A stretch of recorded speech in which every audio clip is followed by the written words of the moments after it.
Era el cumpleaños de mi hija, y llegué a su casa temprano con su pastel favorito. Toqué la puerta con una sonrisa esperando ver su rostro iluminarse como cuando era una niña, pero cuando abrió su expresión era de total fastidio, como si no quisiera verme. «Ah, eres tú», murmuró sin siquiera mirarme a los ojos. Pero antes de seguir, verifica si ya estás suscrito al canal y escribe en los comentarios. ¿Desde dónde estás viendo este video? Nos encanta saber hasta dónde llegan nuestras historias. Todavía recuerdo el olor del pastel de almendras con ganache de chocolate que llevé a casa de mi hija Elena esa tarde. Era su 43 cumpleaños, y yo había ahorrado 3 meses de mi jubilación para comprar esa pequeña obra de arte de la repostería francesa que tanto le gustaba. 200 pesos que no tenía, pero que gasté con gusto para ver su sonrisa. El taxi me dejó frente a la mansión que había ayudado a financiar 5 años atrás, una casa de 3 pisos en el mejor barrio de Puerto Vallarta, con vista al mar y piscina infinita. 800,000 pesos de mis ahorros para el enganche. Dinero que había ahorrado centavo por centavo durante 45 años, como profesora universitaria haciendo horas extras y tutorías los fines de semana. Me acomodé mi vestido turquesa también nuevo para la ocasión y toqué el timbre equilibrando el pastel en una mano y sosteniendo en la otra un pequeño paquete plateado que contenía un collar de perlas que había pertenecido a mi madre. 3 generaciones de mujeres fuertes, pensé. ¡Qué legado tan maravilloso para pasar! La puerta se abrió, pero el rostro de Elena no se iluminó como yo esperaba. Sus ojos apenas se encontraron con los míos antes de volver al celular que tenía en la mano. «Ah, eres tú», murmuró haciéndose a un lado para que entrara. Ni un beso ni un abrazo, como si yo fuera solo otra entrega a domicilio. «Feliz cumpleaños, mi querida», dije, tratando de mantener el entusiasmo en mi voz. «Traje tu pastel favorito y un regalito especial». Elena suspiró profundamente como si mi presencia fuera un estorbo que se viera forzada a tolerar. «Ponlo en la mesa de la cocina. Necesito terminar esta llamada». Caminé sola hasta la cocina de mármol italiano, otro regalo mío cuando reformaron la casa, y coloqué el pastel delicadamente sobre la encimera. A través de la ventana vi a los gemelos, mis nietos de 11 años, jugando en la piscina con el instructor de natación. Ni siquiera notaron mi presencia. Me quedé allí parada escuchando el eco de la casa vacía, sintiéndome como una extraña, invadiendo un espacio donde claramente no era bienvenida. 15 minutos después, Elena entró en la cocina. Estaba deslumbrante como siempre, cabello perfectamente teñido, maquillaje impecable, uñas hechas. Todo esto costeado por la clínica de estética que yo le había financiado 8 años atrás. 350,000 pesos para que ella realizara su sueño de emprendedora. Un préstamo que yo había pedido usando mi apartamento como garantía y que nunca fue reembolsado. Entonces dijo, abriendo el refrigerador y sacando una botella de agua con gas: «¿Viniste solo a dejar el pastel o te quedarás a cenar también?». La frialdad en su voz me cortó como un cuchillo. Tragué saliva intentando controlar la decepción. «Pensé que tal vez podríamos pasar tiempo juntas en tu cumpleaños. Hace casi 2 meses que no nos vemos».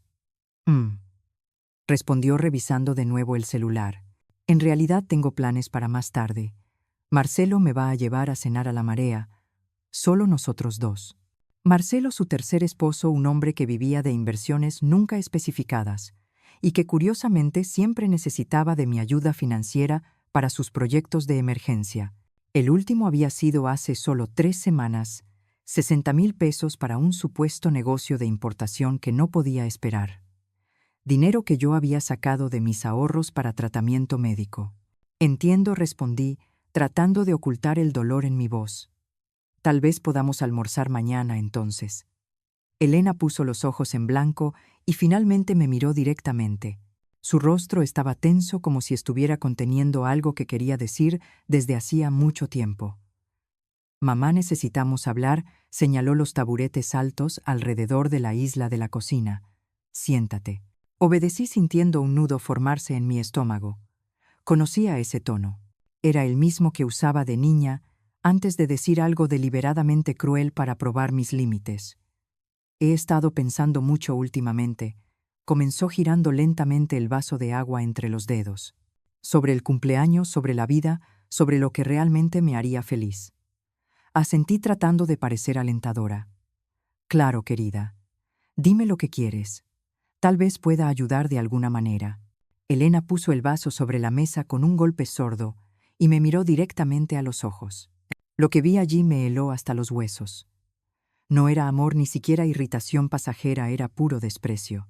La única cosa que realmente me gustaría recibir de regalo de cumpleaños, dijo lentamente pronunciando cada palabra con deliberada crueldad, es que simplemente desaparecieras de mi vida, preferiblemente que te murieras.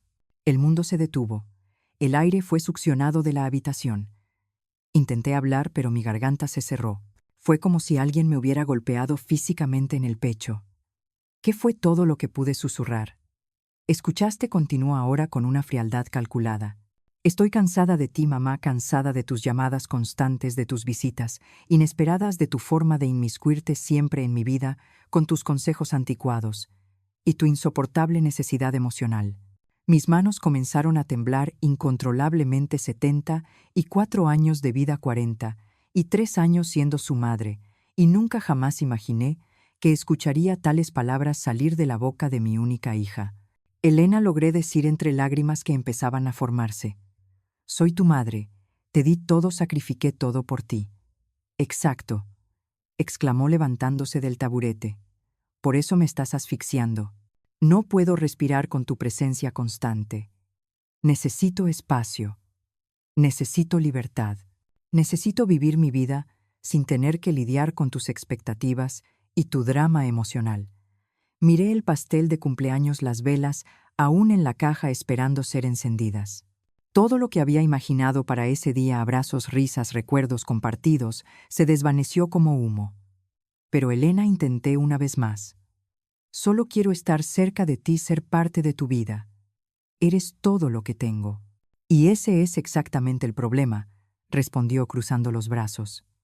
El hecho de que yo soy todo lo que tú tienes. Arregla tu propia vida y déjame en paz. Me levanté del taburete, mis piernas temblando tanto que temí caerme. Tomé mi bolso y el pequeño paquete con el collar de perlas. El pastel se quedaría. Tal vez los gemelos lo apreciarían aunque su madre no pudiera. No puedo creer que me estés diciendo esto, murmuré, después de todo lo que hice por ti. Todo lo que hiciste, se rió sarcásticamente. Mamá, todo lo que hiciste fue para tu propio beneficio, para sentirte necesaria, para tener control sobre mi vida. Pero ya no soy una niña y ya no te necesito asfixiándome. Caminé hacia la puerta, cada paso costándome años de vida. En el umbral me di la vuelta una última vez, esperando ver algún arrepentimiento en sus ojos, algún rastro de esa niñita dulce que había criado con tanto amor. Pero solo vi impaciencia, impaciencia para que me fuera, y ella pudiera continuar con su vida libre de la carga que aparentemente yo representaba. Feliz cumpleaños, Elena, susurré, y salí cerrando la puerta suavemente detrás de mí. Lo que mi hija no sabía mientras me observaba partir esa tarde soleada es que ella había encendido algo dentro de mí que había permanecido dormido por décadas. Una llama que no era de autodestrucción sino de renacimiento. El taxi me dejó frente a mi pequeño apartamento en el centro de la ciudad, un lugar modesto de 2 habitaciones que había comprado con el dinero de la venta de la casa familiar después de la muerte de mi esposo 20 años atrás. Entré tambaleándome, dejé caer el bolso al suelo y me desplomé en el sofá, desgastado, el mismo sofá donde había acunado a Elena de bebé, donde le había leído cuentos todas las noches, donde había secado sus lágrimas después de cada decepción. Las palabras de ella resonaban en mi mente como un estribillo cruel: que te murieras. Mi propia hija había deseado mi muerte como regalo de cumpleaños. El dolor era físico, un peso abrumador en mi pecho que hacía difícil respirar. Pasé la noche en vela recordando cada momento, cada sacrificio, cada centavo que había invertido en ella durante 4 décadas. Cuando Elena tenía 5 años y fue diagnosticada con asma severa, trabajé turnos extras en la universidad para pagar los tratamientos especializados que el seguro no cubría. Fueron 18,000 pesos en consultas y medicamentos. Dinero que obtuve vendiendo las joyas de matrimonio que mi esposo me había dado.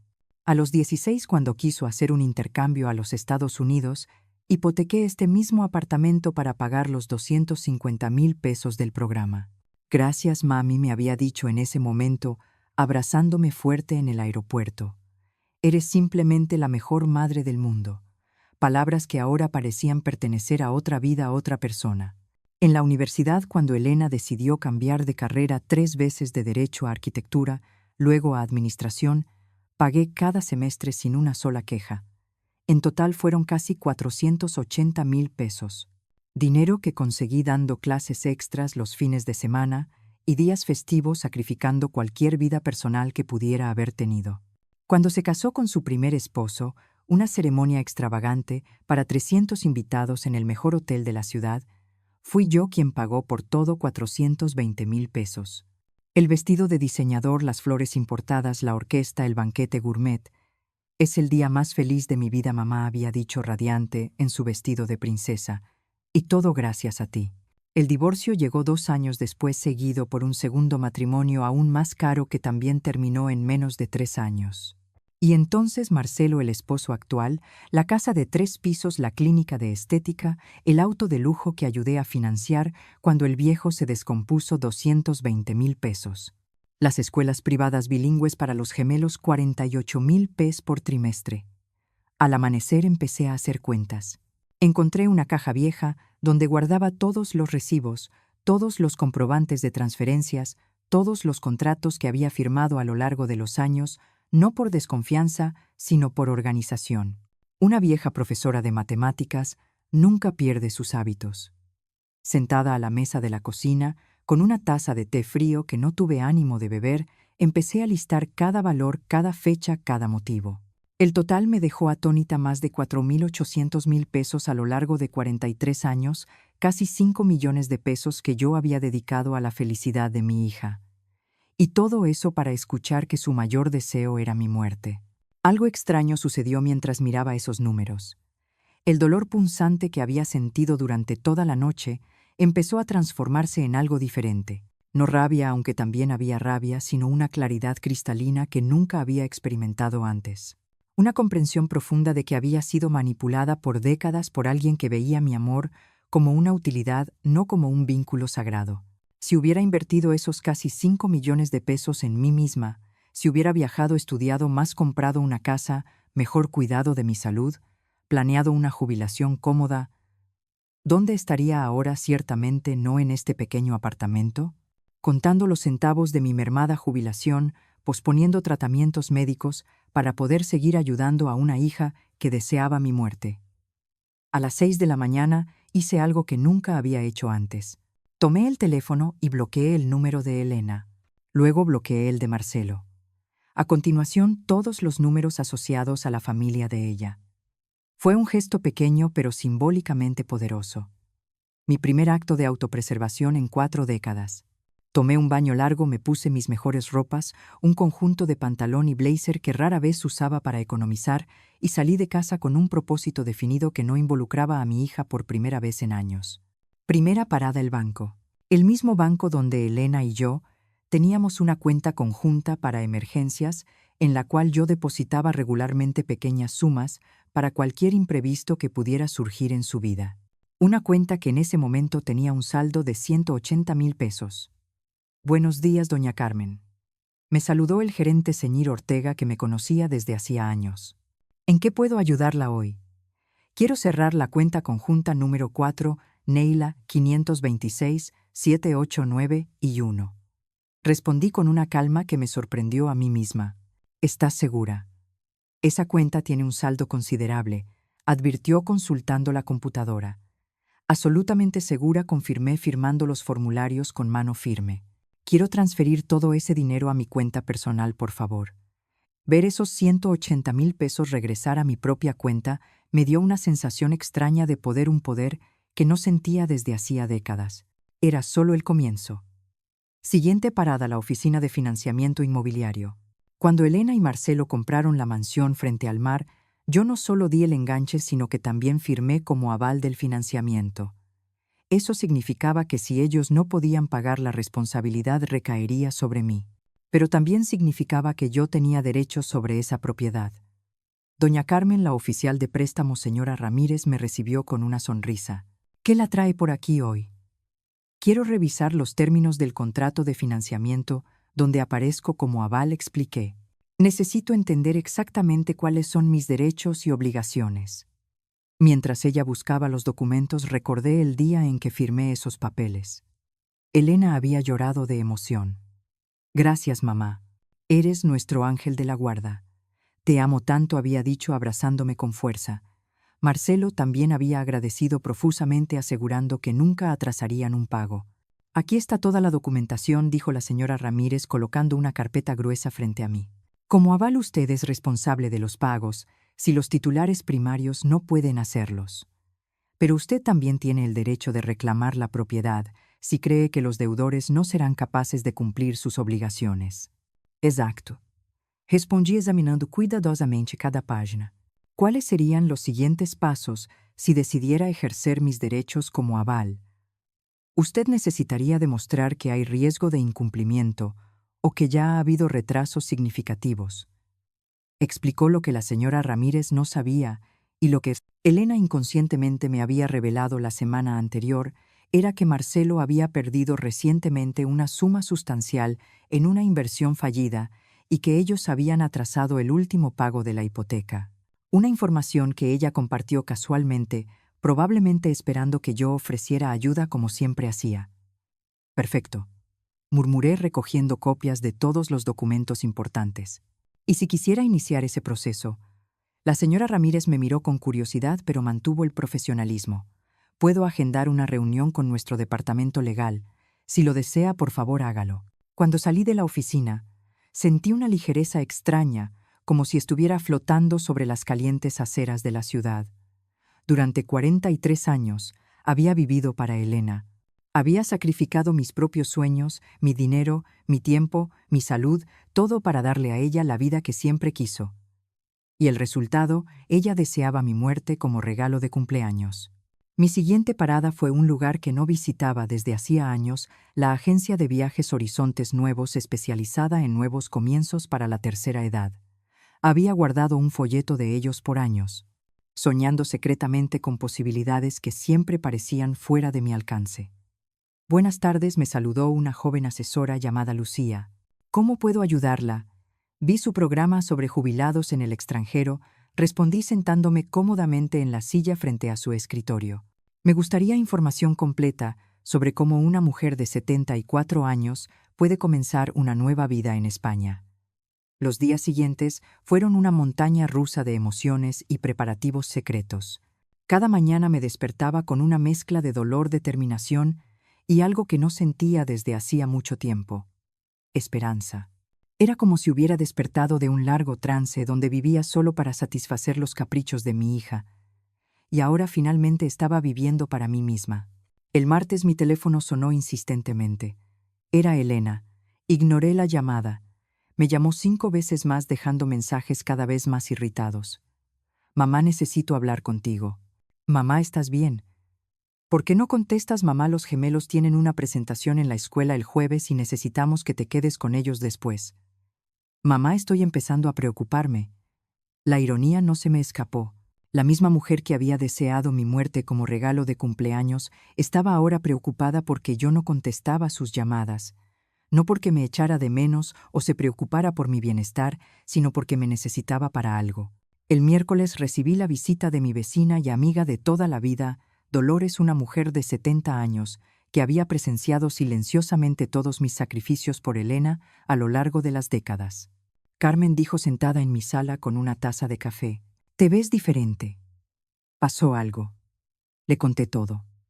Cada palabra dolorosa del cumpleaños de Elena, cada detalle de los planes que estaba haciendo.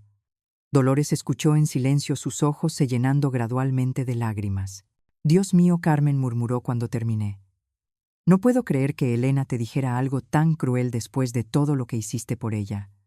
La parte más dolorosa es que lo dijo como si fuera la cosa más natural del mundo, expliqué. Como si yo fuera solo un estorbo en su vida que necesitaba ser eliminado. ¿Y de verdad te vas a España? Sí, respondí firmemente. Ya compré el boleto, me voy la próxima semana. Dolores sostuvo mis manos con gentileza. Sabes que tienes todo mi apoyo, ¿verdad? Lo que Elena hizo es imperdonable. Hay algo más, dije bajando la voz. Voy a necesitar tu ayuda con algo muy especial. Le expliqué mi plan completo. Quería que Elena creyera que yo había muerto al menos por un tiempo. Dolores sería mi cómplice, la persona que encontraría mi apartamento vacío y la carta de despedida que dejaría.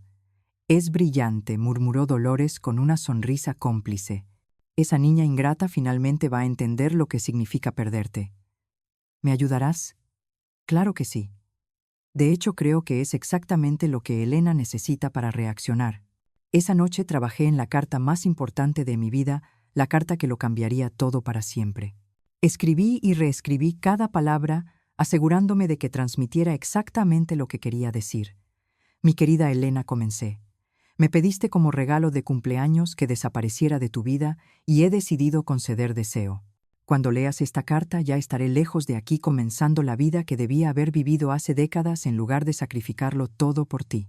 Continué escribiendo por horas, documentando cada centavo que había gastado en ella, cada sacrificio que había hecho, cada oportunidad que había perdido por estar siempre disponible para sus necesidades. Pero no era una carta amarga, era educativa. Quería que ella entendiera exactamente lo que había perdido. Junto con esta carta encontrarás todos los documentos legales que firmé esta semana. Continué. El cambio del testamento, la cancelación de tu plan de seguro médico complementario que yo pagaba, la notificación de que como aval de tu hipoteca he decidido ejercer mis derechos debido a su reciente inestabilidad financiera y el cierre de todos los beneficios que recibías de mí. Era una carta de 18 páginas que detallaba meticulosamente todo lo que cambiaría en su vida ahora que yo había desaparecido exactamente como ella quería. Tu vida será mucho más fácil sin mí, concluí, pero también será mucho más cara. Espero que valga la pena. El jueves, mientras guardaba mis pertenencias más importantes en 2 maletas, recibí otra llamada de Elena. De nuevo no contesté. Me llamó 4 veces más, dejando mensajes cada vez más desesperados. En la última su voz sonaba genuinamente angustiada. Mamá, por favor, llámame. Algo pasó. Necesito tu ayuda. El banco nos llamó para una reunión de emergencia mañana sobre la hipoteca. Por favor, llámame tan pronto como escuches este mensaje. Así que era eso. El banco ya se había puesto en contacto con ella sobre mi solicitud de revisión del contrato. La realidad comenzaba a imponerse. El viernes Marcelo apareció en mi puerta. Parecía exhausto y desesperado, con profundas ojeras y la barba sin afeitar, una imagen muy diferente del hombre siempre elegante y confiado que conocía. Carmen, dijo con voz suplicante. Elena me contó lo que pasó entre ustedes dos. Sé que lo que dijo fue terrible, incluso imperdonable, pero por favor no le hagas esto a nuestra familia. ¿Hacer qué?, pregunté fingiendo inocencia. El banco nos dijo que estás iniciando un proceso para quedarte con la casa debido a retrasos en la hipoteca. Por favor, Carmen, fue solo un mes. Tuve algunos problemas con inversiones, pero lo voy a resolver todo, te lo prometo. Era fascinante. Cuando Elena quería deshacerse de mí, yo era un estorbo. Pero cuando se dieron cuenta de que yo controlaba las riendas financieras que mantenían su lujoso estilo de vida, de repente yo era importante de nuevo. Marcelo, dije, con calma, tu esposa fue muy clara conmigo. Mi presencia en su vida es una carga que ella ya no quiere soportar. Solo estoy respetando sus deseos. Pero Carmen, ¿sabes cómo es Elena cuando está enojada? No quiso decir eso. No lo quiso decir porque sonó bastante convincente cuando deseó mi muerte como regalo de cumpleaños. Marcelo bajó la cabeza. Sabía que no tenía argumento para defender lo indefendible. Por favor, insistió. Dame una oportunidad de arreglar esto. Hablaré con Elena. Haré que entienda lo equivocada que está. Es demasiado tarde, respondí cerrando lentamente la puerta. Dales un beso a mis nietos por mí. El sábado fue mi último día en esa ciudad donde había pasado toda mi vida. Caminé por los lugares que habían sido importantes para mí. La universidad donde di clases por 38 años, el parque donde llevaba a Elena de niña, la iglesia donde me casé con su padre. Fue mi despedida silenciosa de una vida que había vivido completamente para los demás. El domingo comenzaría una vida que finalmente viviría para mí misma. En la mañana del domingo Dolores tocó a mi puerta como habíamos acordado. Trajo café fresco y una sonrisa cómplice que me llenó de energía. ¿Lista para tu gran escape?, preguntó guiñándome un ojo. Más que lista, respondí llevando mis 2 maletas a la puerta. Tienes las llaves de repuesto de mi apartamento. Aquí están, dijo ella mostrando el conjunto de llaves que le había dado la noche anterior. Y también tengo la carta para Elena y todos los documentos que vas a dejar. Habíamos planeado todo meticulosamente. Dolores esperaría hasta el martes para ir al apartamento de Elena y entregarle los documentos fingiendo que había encontrado mi apartamento vacío y se había preocupado por mí. Desaparición. Recuerda, le indiqué mientras esperábamos el taxi. Tienes que parecer genuinamente preocupada. Dile que no contesté el teléfono por 2 días, que tocó a mi puerta y no respondí, y que cuando usó las llaves de emergencia encontró el apartamento vacío y la carta. No te preocupes, Carmen. Fui profesora de teatro aficionado por 20 años. Será la actuación de mi vida, aseguró Dolores con una sonrisa traviesa. El taxi llegó puntualmente a las 6 de la mañana. Mientras el conductor cargaba mis maletas, di una última mirada a mi apartamento. Había vivido allí por 15 años, pero extrañamente no sentía nostalgia. Era como si finalmente me estuviera liberando de una prisión que yo misma había construido. ¿Al aeropuerto?, preguntó el taxista. Al aeropuerto, confirmé, y sentí como si esas 2 palabras marcaran el inicio de mi nueva existencia. El viaje en avión a Barcelona fue largo pero tranquilo. Por primera vez en décadas nadie sabía dónde estaba. Nadie podía llamarme para pedir favores, dinero o tiempo. Era una sensación embriagadora de libertad que no experimentaba desde antes de convertirme en madre. Durante el vuelo de casi 12 horas, escribí en mi diario todo lo que había sucedido en la última semana, cada detalle, cada emoción, cada decisión que me había traído a ese momento suspendido en el cielo entre mi pasado de abnegación y mi futuro de autodescubrimiento. Esta es la primera vez en 43 años escribí que hago algo completamente para mí misma, sin calcular cómo eso beneficiará a Elena. Es aterrador y liberador al mismo tiempo. Llegué a Barcelona en la mañana del lunes, hora local. Un representante de la agencia de viajes me estaba esperando en el aeropuerto con un cartel con mi nombre. Era un hombre joven y amable llamado Miguel, que hablaba español con un fuerte acento catalán. Señora Carmen, me saludó con una sonrisa genuina. Bienvenida a España. Espero que esté lista para una nueva aventura. Más que lista, respondí, y por primera vez en semanas mi sonrisa era completamente auténtica. Miguel me llevó a un pequeño pero encantador apartamento amueblado en el barrio gótico que la agencia había alquilado por un mes mientras yo decidía si quería quedarme permanentemente. Era un 3er piso en un edificio centenario con ventanas que daban a una plaza arbolada y balcones floridos en los edificios vecinos. Aquí tiene toda la información sobre la ciudad, dijo Miguel entregándome una carpeta gruesa. Restaurantes recomendados, actividades culturales, grupos sociales para expatriados, clases de catalán, contactos médicos en caso de que lo necesite. También agendé una reunión con un asesor financiero para el miércoles para ayudarla con el papeleo si decide quedarse permanentemente. Esa tarde, después de un corto descanso, hice algo que no hacía en años. Salí a pasear sin un destino definido, sin horarios, sin compromisos, sin nadie esperando que yo resolviera sus problemas. Caminé por las calles estrechas y sinuosas del barrio gótico, maravillada con la arquitectura medieval, los pequeños cafés en las esquinas, las tiendas de artesanía. Me senté en una plaza y pedí un café con leche y una porción de churros. Comí lentamente, saboreando cada bocado, observando a las palomas, a los turistas, a los lugareños. Una sensación extraña comenzó a formarse en mi pecho. No era tristeza, no era culpa, era paz. Mientras caminaba de regreso al apartamento, al final de la tarde, calculé mentalmente cuánto dinero había gastado en Elena solo en los últimos 5 años. Entre el enganche de la casa, los pagos de la clínica de estética, el auto, las escuelas de los gemelos, las emergencias constantes, había sido por lo menos 2-3 millones de pesos. Dinero que yo podría haber usado para viajar por el mundo, para vivir cómodamente, para realizar los sueños que había pospuesto por décadas. En cambio, se lo di todo a una hija que consideraba mi amor una carga y mi presencia un estorbo. A las 8 de la noche, hora de Barcelona, calculé que serían las 2 de la tarde en Puerto Vallarta. Dolores se estaría preparando para ir al apartamento de Elena para entregar la carta que lo cambiaría todo. Me senté en el pequeño balcón de mi apartamento temporal, bebiendo una copa de vino tinto español y esperé. Sabía que en unas horas mi teléfono comenzaría a sonar desesperadamente. Elena finalmente entendería lo que significaba realmente perderme. A la medianoche mi teléfono comenzó a vibrar insistentemente. Era Elena. Dejé que sonara hasta que se detuvo. Inmediatamente sonó de nuevo y de nuevo y de nuevo. En el quinto intento contesté. Mamá gritó su voz ahogada por el llanto. ¿Dónde estás? Dolores apareció en casa con una carta tuya. Dijo que desapareciste. ¿Qué está pasando? ¿Qué locura es esta ola, Elena?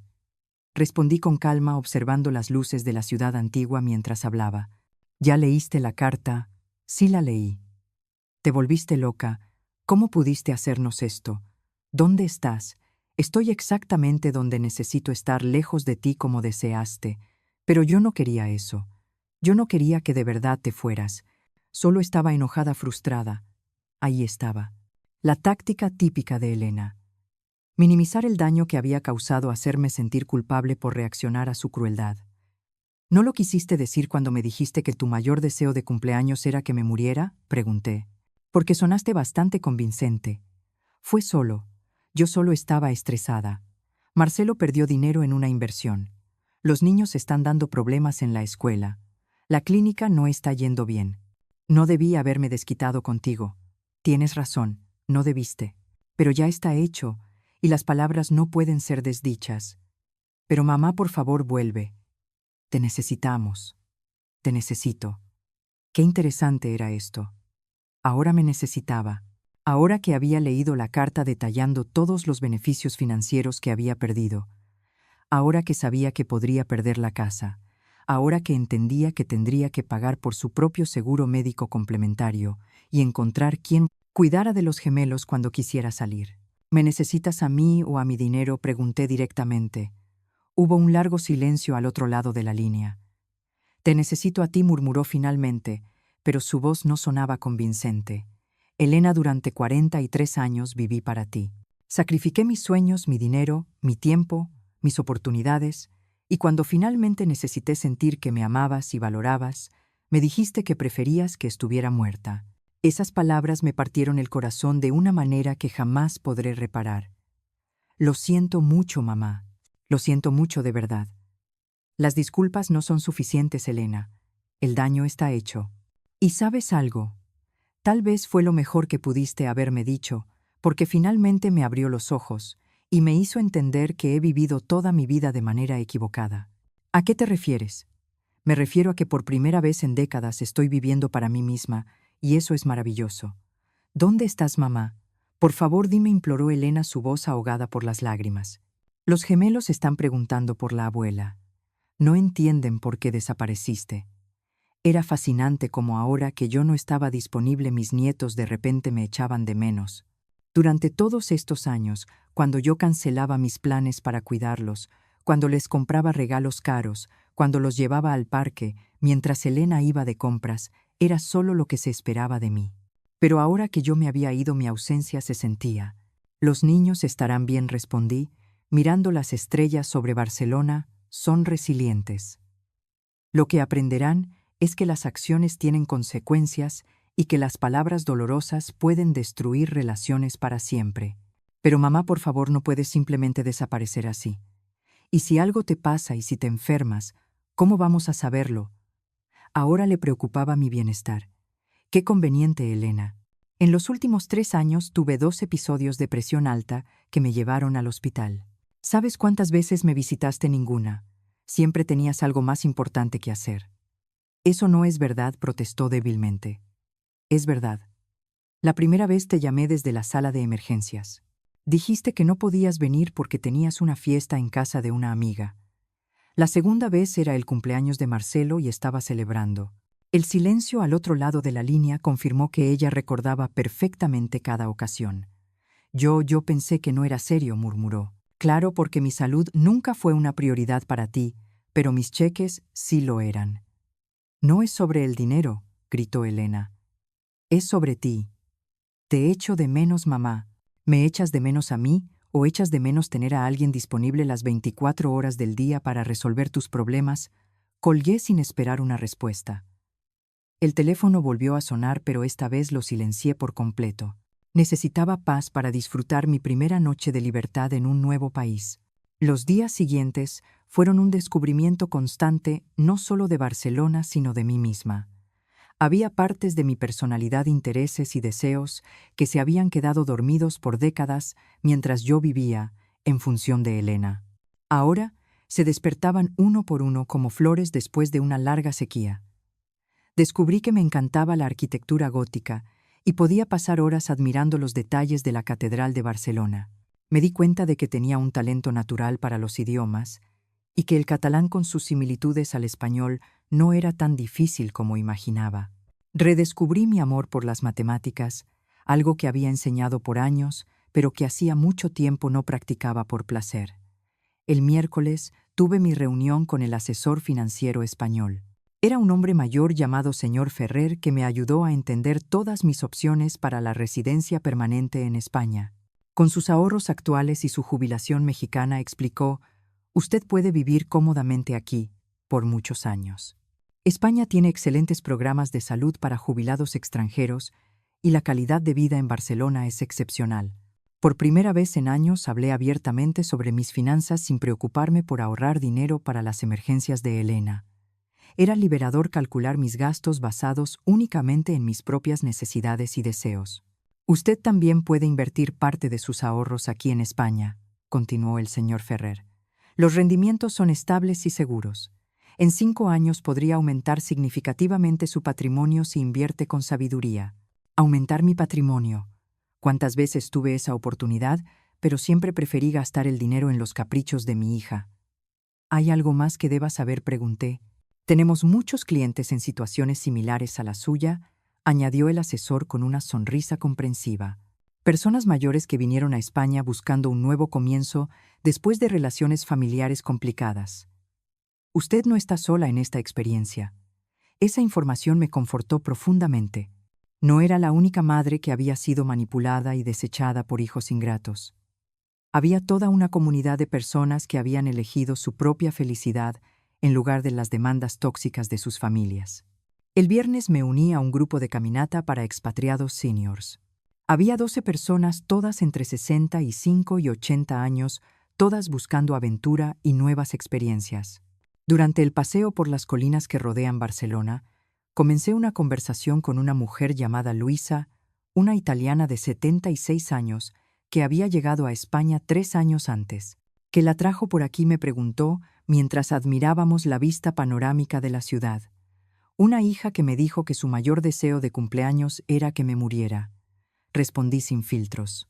Ya no tenía energía para suavizar la realidad. Luisa me miró con los ojos muy abiertos. Es en serio completamente.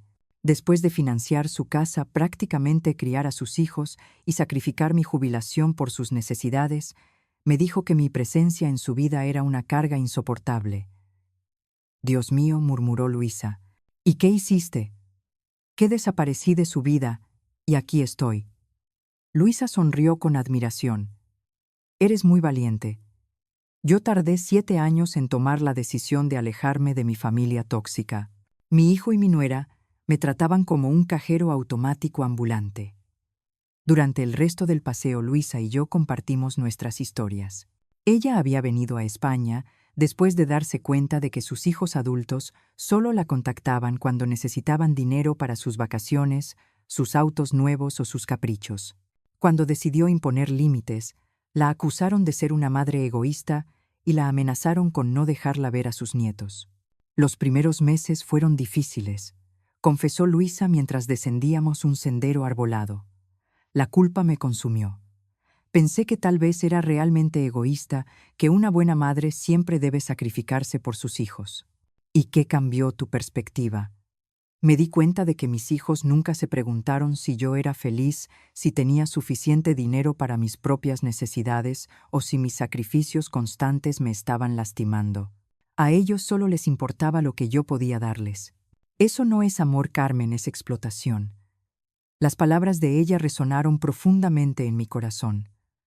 Por décadas había confundido manipulación emocional con amor filial, demandas constantes con necesidad genuina. Al final del paseo, Luisa me invitó a un grupo de apoyo que se reunía quincenalmente.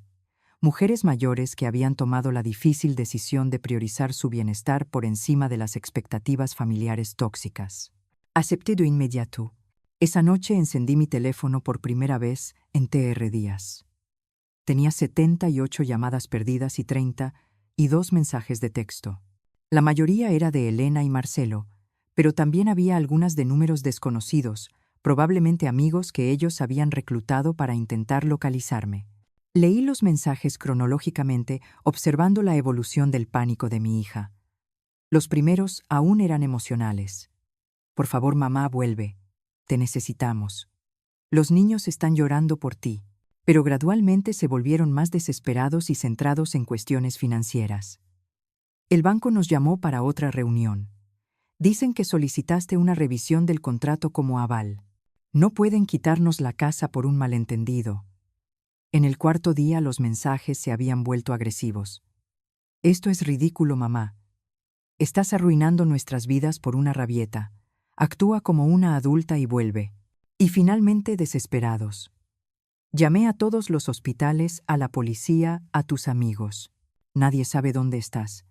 Si algo te pasa, va a ser mi culpa. Por favor, solo dime que estás bien. Era fascinante observar cómo en ningún momento Elena se disculpó genuinamente por desear mi muerte. En ningún momento reconoció la crueldad de sus palabras o expresó remordimiento real. Todo giraba en torno a las consecuencias negativas que mi ausencia tenía para ella. Decidí responder a un último mensaje. Estoy perfectamente bien y más feliz de lo que he estado en años. Lo que estás experimentando ahora son las consecuencias naturales de tus acciones. Espero que esta experiencia te ayude a entender el valor de las personas que amas antes de que sea demasiado tarde con otras en tu vida. La respuesta llegó de inmediato. Por favor, mamá, podemos arreglar esto. Prometo que nunca más diré cosas horribles. Solo vuelve. Escribí mi respuesta final. Las promesas vacías no arreglan corazones rotos. Elena, las palabras que me dijiste revelaron lo que realmente piensas de mí. No puedes deshacer esa verdad con promesas desesperadas. Después de enviar ese mensaje, bloqueé su número y todos los números asociados a Marcelo. También bloqueé los números desconocidos que me habían llamado. Era hora de cerrar este capítulo de una vez por todas. En la semana siguiente me reuní de nuevo con el señor Ferrer para firmar los papeles que me permitirían residir permanentemente en España. También hice arreglos para transferir definitivamente mi jubilación mexicana e iniciar el proceso de venta de mi apartamento en Puerto Vallarta. ¿Estás segura de que quiere hacerlo permanente?, preguntó el señor Ferrer. Es una decisión muy significativa. Nunca he estado más segura de nada en mi vida, respondí firmando cada documento con mano firme. Por primera vez en décadas, estoy tomando decisiones basadas en mi propia felicidad, no en las demandas de los demás. Esa tarde recibí una llamada de Dolores, mi querida vecina y cómplice. Su voz sonaba animada. «Carmen, no vas a creerlo», dijo Elena. «Vino a mi apartamento ayer llorando histéricamente. Imploró que te dijera que volvieras, que había sido un terrible malentendido». «¿Y qué le dijiste?» «Dije la verdad, que lo que te había dicho era imperdonable y que si yo fuera tú también habría desaparecido para siempre. Debiste haber visto su cara cuando se dio cuenta de que incluso los vecinos sabían lo cruel que había sido contigo. Mencionó algo sobre los problemas financieros. Oh, sí. Dijo que sin tu ayuda no pueden pagar la hipoteca, que el banco está presionando, que Marcelo no puede resolver la situación financiera y que los niños necesitan cosas para la escuela que ellos no pueden pagar. Básicamente se dio cuenta de todo lo que yo hacía por ellos cuando lo perdió. Era exactamente lo que esperaba. Ella no me extrañaba como persona. Extrañaba mi función como proveedora financiera y solucionadora de problemas. Dolores. Le pedí: cuando alguien pregunte por mí, especialmente Elena, quiero que digas que estoy muerta para ellos, porque en cierto modo es verdad. La Carmen que constantemente se sacrificaba por una hija ingrata realmente murió en su cumpleaños. Lo entiendo perfectamente, respondió Dolores. Y sabes algo, creo que es la mejor muerte que pudiste haber elegido. 3 semanas después de mi llegada a España, mi nueva vida había tomado forma de maneras que nunca imaginé. Me inscribí en clases de catalán 3 veces por semana. Comencé un curso de acuarela los martes y jueves descubriendo un talento artístico que ni siquiera sabía que poseía. Me uní a un club de lectura para expatriados que se reunía los domingos. Por primera vez en décadas mi agenda estaba repleta de actividades que yo había elegido. Actividades que me proporcionaban placer y crecimiento personal, no obligaciones impuestas por las necesidades de los demás. Pero la transformación más sorprendente era financiera. Sin las constantes demandas de Elena, mis ahorros no solo se mantenían estables, estaban creciendo. Las inversiones que había hecho con el señor Ferrer ya mostraban rendimientos positivos y por primera vez podía planear mi futuro financiero basado únicamente en mis propias necesidades. Ese miércoles de abril, mientras tomaba café de la mañana en el balcón soleado de mi apartamento, recibí una llamada de un número internacional que no reconocí. Dudé en contestar, pero la curiosidad me ganó. «Señora Carmen Aguirre», preguntó una voz femenina con acento mexicano. «Sí, soy yo». «¿Quién habla?» «Mi nombre es Raquel Mendoza. Soy trabajadora social del Departamento de Servicios Familiares en Puerto Vallarta. La llamo porque recibimos una denuncia sobre su bienestar». Mi sangre se heló. «¿Una denuncia? ¿De qué tipo?» «Su hija Elena Aguirre hizo una denuncia alegando que usted podría estar sufriendo de demencia o deterioro cognitivo y que ha tomado decisiones financieras y de vida que la ponen en riesgo. Según ella, usted desapareció de repente y está viviendo en condiciones precarias en el extranjero, posiblemente bajo la influencia de terceros». No podía creer lo que estaba escuchando. Elena había llegado al extremo de involucrar a los servicios sociales, inventando una enfermedad mental para invalidar mis decisiones y forzar mi regreso. «Señorita Mendoza», respondí con voz firme, «no sufro de demencia ni deterioro cognitivo. Estoy viviendo en España por mi propia elección en un apartamento cómodo, con excelentes cuidados médicos y en perfecta salud mental. Las alegaciones de mi hija son completamente falsas. Entiendo su posición, señora Aguirre, pero necesitamos verificar su bienestar. ¿Sería posible coordinar una evaluación médica y psicológica a través del Consulado Mexicano en España?» «Claro», respondí sin dudar. «Estoy dispuesta a someterme a cualquier evaluación que demuestre que estoy en perfecta salud mental y que mis decisiones fueron tomadas con total lucidez». Después de coordinar los detalles para la evaluación, colgué el teléfono sintiendo una mezcla de rabia y descreimiento. Elena había cruzado una línea sin retorno. No solo había deseado mi muerte, sino que ahora intentaba destruir mi credibilidad mental para recuperar el control sobre mi dinero y mi vida. Inmediatamente llamé a mi abogado en México, señor Vargas, que me había ayudado con todos los trámites legales antes de mi partida. Carmen me saludó con preocupación. «Me alegro de escuchar su voz. Tuve una semana muy interesante con su hija. Me imagino. Acabo de hablar con los servicios sociales. Elena me está acusando de tener demencia. Eso no es todo», suspiró el señor Vargas. «También contrató a otro abogado para intentar impugnar todos los cambios legales que usted hizo antes de partir. Está alegando que usted no estaba en su sano juicio cuando los firmó. Puede hacer eso, puede intentarlo, pero no tiene una base legal sólida. Tengo grabaciones de todas nuestras conversaciones donde usted claramente demuestra total lucidez. Además, el hecho de que planeó meticulosamente su partida y está viviendo independientemente en España contradice cualquier alegación de deterioro cognitivo. ¿Qué más está haciendo? Intentó tener acceso a sus cuentas bancarias, alegando preocupación por su bienestar. También quería interrumpir el proceso de reclamación de la casa, pero como todo está legalmente respaldado y ella misma firmó documentos reconociendo problemas financieros recientes, no tiene argumentos válidos. Era increíble hasta dónde estaba dispuesta a llegar Elena para recuperar los beneficios financieros que había perdido. «Señor Vargas, quiero que prepare una demanda por difamación contra mi hija. Las falsas alegaciones de ella sobre mi estado mental pueden afectar mi reputación y mis derechos legales». «Será un placer», respondió con satisfacción.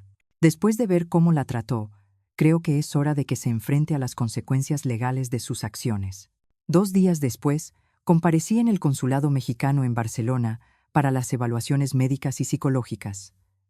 El médico designado Dr. Torres era un hombre experimentado que inmediatamente comprendió la situación.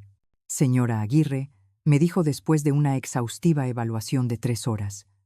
No solo está en perfecta salud mental, sino que las decisiones que ha tomado demuestran una lucidez y valentía admirables. Su hija está claramente intentando manipular el sistema legal para recuperar beneficios financieros. Eso será documentado oficialmente absolutamente. Enviaré un informe detallado a los servicios sociales, explicando que las alegaciones son infundadas y que usted está viviendo una vida independiente y saludable en España. Esa misma tarde recibí una llamada de la trabajadora social. Señor Aguirre, recibimos el informe médico del consulado. Es evidente que las alegaciones de su hija no tienen fundamento. Vamos a cerrar el caso y notificar a Elena de que sus quejas han sido consideradas infundadas. Gracias, respondí. Esto quedará registrado de alguna manera, sí. Se documentará que ella hizo una denuncia falsa sobre el bienestar de un familiar, lo que puede tener implicaciones legales si se repite. Perfecto. Elena no solo fracasó en su intento de invalidar mis decisiones, sino que ahora tenía un registro oficial de haber hecho denuncias falsas. Esa noche decidí hacer algo que había pospuesto. Escribir un relato detallado de mi experiencia no para Elena, sino para otras mujeres que pudieran estar viviendo situaciones similares de manipulación y abuso emocional por hijos adultos. Escribí durante 4 horas, documentando cada sacrificio que había hecho, cada manipulación que había sufrido y cada paso que había dado para reivindicar mi dignidad y mi vida. Titulé el texto Cuando el amor materno se convierte en autodestrucción, mi historia de liberación a los 74 años. Envié el texto a un blog que había descubierto especializado en historias de mujeres mayores que habían encontrado el valor para cambiar radicalmente sus vidas. Una semana después, recibí una respuesta entusiasta de la editora. Carmen escribió: Su historia es poderosa e inspiradora. Recibimos cientos de comentarios de mujeres que se identifican completamente con su experiencia. Estaría dispuesta a participar en una entrevista en video para nuestro canal de YouTube. Acepté de inmediato. Era hora de usar mi experiencia para ayudar a otras mujeres atrapadas en dinámicas familiares tóxicas. La entrevista se publicó 2 semanas después y rápidamente se volvió viral. Miles de mujeres compartieron historias similares de hijos adultos que las manipulaban emocionalmente y explotaban financieramente. Los comentarios eran un catálogo de dolor y reconocimiento. Mi hijo de 37 años vive en mi casa, no paga alquiler, y me insulta cuando le pido que busque empleo, escribió una mujer. Mi hija solo me llama cuando necesita dinero para las vacaciones, pero nunca tiene tiempo para visitarme cuando estoy enferma, compartió otra. Pensé que era la única madre que se sentía usada por sus propios hijos, confesó una tercera. Pero lo más impactante vino una semana después de la publicación de la entrevista. Recibí un correo electrónico de una dirección que inmediatamente reconocí. Era de Marcelo Mío. Carmen escribió: Vi tu entrevista en YouTube. Necesito que sepas que estoy completamente de acuerdo contigo. Lo que Elena dijo fue imperdonable y la forma en que te trató por años es inaceptable. Fui testigo de cómo te manipula y te usa, pero nunca tuve el valor de confrontarla porque éramos tan dependientes de tu ayuda financiera. Continuó. Quiero que sepas que los gemelos te extrañan mucho y no entienden por qué ya no vienes a verlos. Elena les dijo que estás enferma y no puedes visitarlos, pero creo que merecen saber la verdad cuando sean mayores. El correo electrónico terminaba. Sé que probablemente es demasiado tarde para disculpas, pero quería que supieras que al menos una persona en esta familia reconoce cuánto te sacrificaste por nosotros. Espero que seas feliz en tu nueva vida. Leí el correo electrónico 3 veces antes de decidir cómo responder. Finalmente escribí: Marcelo, agradezco tu honestidad, pero las disculpas tardías no cambian el daño causado. Espero que esta experiencia te ayude a ser un mejor esposo y padre, y que les enseñes a tus hijos a valorar a las personas que los aman antes de que sea demasiado tarde. Fue la primera vez que alguien en mi familia reconoció públicamente el abuso que había sufrido.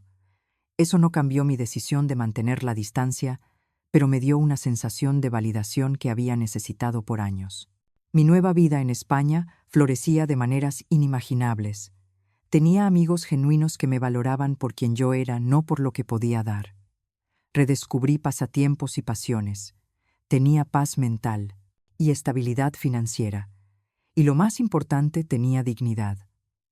6 meses después de mi llegada a España, mi vida había asumido una forma que nunca soñé que fuera posible. Era una mañana soleada de primavera cuando recibí una llamada que lo cambiaría todo una vez más. Era Dolores, mi querida vecina y cómplice en México.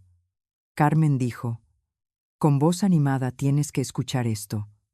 Elena perdió la casa». Mi corazón se detuvo por un segundo. A pesar de todo, una parte de mí todavía se preocupaba por el bienestar de mis nietos. «¿Qué pasó exactamente?», pregunté. «El banco ejecutó la hipoteca la semana pasada. Marcelo no pudo recuperar el dinero que perdió. Se atrasaron en 3 pagos más, y como tú eres Laval y ejerciste tus derechos legales, el banco procedió con la ejecución. Elena vino a mí ayer llorando desesperadamente, y los niños están bien. Se mudaron a un apartamento pequeño al otro lado de la ciudad. Marcelo finalmente consiguió un trabajo estable en una empresa de turismo, ganando mucho menos que antes, pero al menos es algo seguro. Elena también tuvo que volver a trabajar en la clínica, no como propietaria, sino como empleada. Era extraña la mezcla de sentimientos que experimenté. No sentía alegría por su sufrimiento, sino una profunda satisfacción de justicia. Por primera vez en sus vidas, Elena y Marcelo estaban viviendo con las consecuencias reales de sus decisiones sin tener a alguien para rescatarlos. «Hay algo más», continuó Dolores. «Elena me preguntó si yo sabía cómo contactarte. Dijo que quiere disculparse genuinamente, que finalmente entiende todo lo que perdió cuando te perdió a ti». «¿Y qué le dijiste?» «Dije que algunas heridas son demasiado profundas para sanar y que algunas palabras nunca pueden ser desdichas. También dije que tú estás floreciendo en tu nueva vida y que probablemente es mejor para las dos que ella no intente contactarte». Dolores tenía razón. A lo largo de estos 6 meses yo había construido una paz interior que no quería arriesgar por promesas vacías de una hija que repetidamente demostró que solo me valoraba cuando me necesitaba. Esa tarde recibí una llamada inesperada del señor Vargas. «Carmen, tengo noticias interesantes», dijo. «La casa de Elena fue vendida por el banco y como usted era la aval, tiene derecho a recuperar su inversión inicial de 1.8 millones de pesos más los intereses acumulados». «¿Cuánto es eso en total?». 2.1 millones de pesos. «El banco ya aprobó la transferencia. El dinero estará en su cuenta española la próxima semana». Era increíble. No solo había recuperado mi inversión original, sino que gané un adicional de 300,000 pesos. Dinero que se habría perdido para siempre si yo hubiera continuado siendo la madre eternamente sacrificada. «También hay otra cosa», continuó el señor Vargas. «Su apartamento en Puerto Vallarta finalmente fue vendido. Después de comisiones y gastos, el valor neto es de 820,000. En total, recibiendo casi 3 millones de pesos en activos que había dado por perdidos. Con mis ahorros existentes y las inversiones que había hecho en España, mi patrimonio neto ahora excedía los 5 millones de pesos. A los 74 años, yo era más rica de lo que jamás había sido en toda mi vida. Esa noche celebré en mi restaurante favorito en la Plaza Real. Pedí el mejor cava español y brindé por la mujer valiente que tuvo el coraje de comenzar de nuevo cuando todo parecía perdido. Mientras cenaba reflexioné sobre todo el viaje. Había iniciado este viaje como una madre rota y humillada, devastada por las palabras crueles de una hija ingrata. Pero ahora era una mujer independiente, financieramente estable, rodeada de amigos genuinos y viviendo la vida que siempre soñé. Al día siguiente, decidí hacer algo que venía considerando desde hacía semanas: escribir un libro completo sobre mi experiencia, no solo mi historia, sino una guía práctica para mujeres mayores atrapadas en relaciones familiares tóxicas. Contacté a una editorial española que se especializaba en libros de autoayuda y crecimiento personal. La editora, una mujer llamada Montserrat, se interesó de inmediato. Carmen me dijo: «Durante nuestra reunión su historia toca un tema que afecta a millones de mujeres, pero que rara vez se discute abiertamente. El abuso emocional por hijos adultos es un problema epidémico que necesita ser expuesto». Pasé los siguientes 3 meses escribiendo Cuando el amor lastima, liberándose del abuso emocional familiar después de los 70. El libro documentó no solo mi experiencia personal, sino también estrategias prácticas para reconocer la manipulación, establecer límites saludables y encontrar el coraje de priorizar el propio bienestar. El libro se publicó 8 meses después y se convirtió en un bestseller en varios países de Europa y América Latina. Las cartas que recibí de lectoras eran extraordinarias. Mujeres de todo el mundo me escribieron contando cómo mi historia les había dado el valor para hacer cambios radicales en sus propias vidas. Leí tu libro y finalmente entendí que no soy una mala madre por negarme a seguir financiando la irresponsabilidad de mi hijo de 42 años, escribió Marta de Chile. Tu historia me ayudó a entender que el amor verdadero no exige autodestrucción, compartió Teresa de Portugal. Después de leer tu libro vendí mi casa grande y me mudé a un pequeño apartamento que puedo pagar sin depender de la ayuda de mis hijos. Por primera vez en años, duermo en paz, relató Sofía de Argentina. Pero la carta que más me conmovió llegó un año después de la publicación del libro. Era de una joven madre llamada Paula. Señora Aguirre escribió: Tengo 32 años y una madre de 67 que ha sacrificado su vida entera por mí y mis hermanos.